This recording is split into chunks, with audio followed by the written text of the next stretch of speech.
मेरे पति शराबी थे। वो मुझे हर समय दूसरों के घर में जाकर मेड का काम करने के लिए कहा करते थे। इसके बाद मैंने कपड़े सिलने का काम शुरू किया। बाद में मैंने तय किया कि लोगों से मदद और नौकरी मांगने के बजाय अब मैं ऑटो रिक्शा चलाया करूंगी।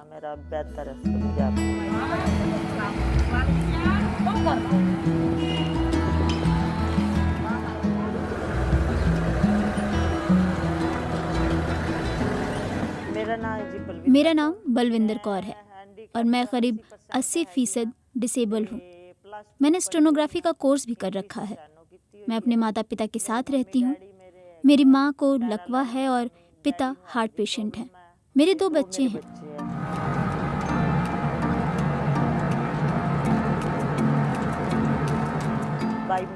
साल 2008 मई में मेरी शादी हुई थी। मेरे पहले पति मेरे साथ मारपीट करते थे। इसी वजह से 2 बार मेरा मिसकैरेज भी हो गया था। वो दहेज की मांग करते थे और मुझे दूसरों के घरों में जाकर काम करने के लिए कहते थे। इन सब से तंग आकर मैंने उनका घर छोड़ दिया और अपने माँ बाप के पास चली आई।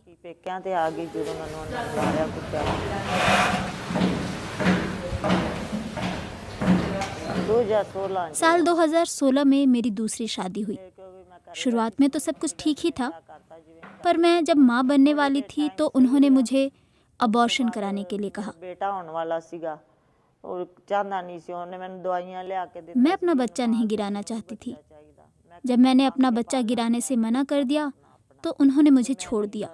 मैंने नौकरी करने की बहुत कोशिश की, लेकिन लोगों ने मेरा शोषण करने का सोचा। मुझे 1500 रुपए बतौर पेंशन मिला करते थे। मैं कपड़े सिला करती थी ताकि मैं अपने परिवार और बच्चों को पाल सकूं। मैंने राशन डिपो पर भी काम किया। करीब 6 महीने बाद जाकर मुझे वहां से 5500 रुपए मिले।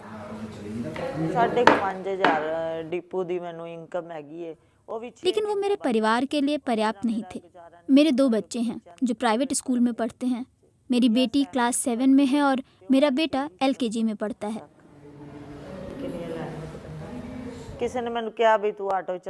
कुछ लोगों ने मुझे ऑटो चलाने की सलाह दी।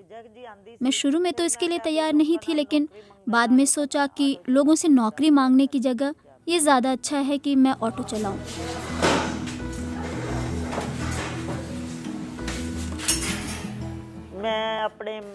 मुझे मेरी माँ और बच्चों की देखभाल करनी होती है। मैं ज़्यादा देर तक और रात में काम नहीं कर सकती। मैं सुबह 10 बजे से लेकर रात 8 बजे तक काम करती हूँ।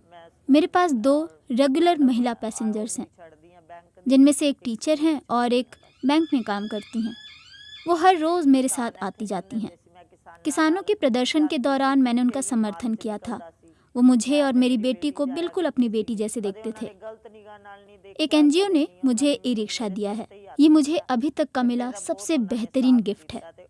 इसकी मदद से मैं अपने परिवार का पालन पोषण कर पा रही हूँ। मेरा पेट पाल रहा है, मेरे बच्चों का, मेरी मम्मी डैडी का। मैनू किसी ने नहीं दिते, बाकियों ने मैनू गलत ही सोचा।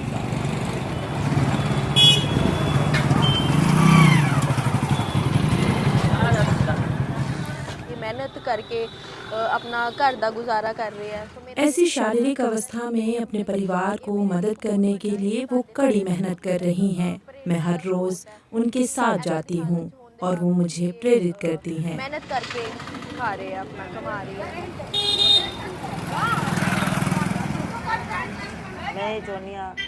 मैं सरकार से अपील करती हूँ कि वो मेरी मदद करें और मुझे नौकरी दें। मुझे मेरे परिवार को संभालना है और मैं 80% हैंडीकैप हूँ।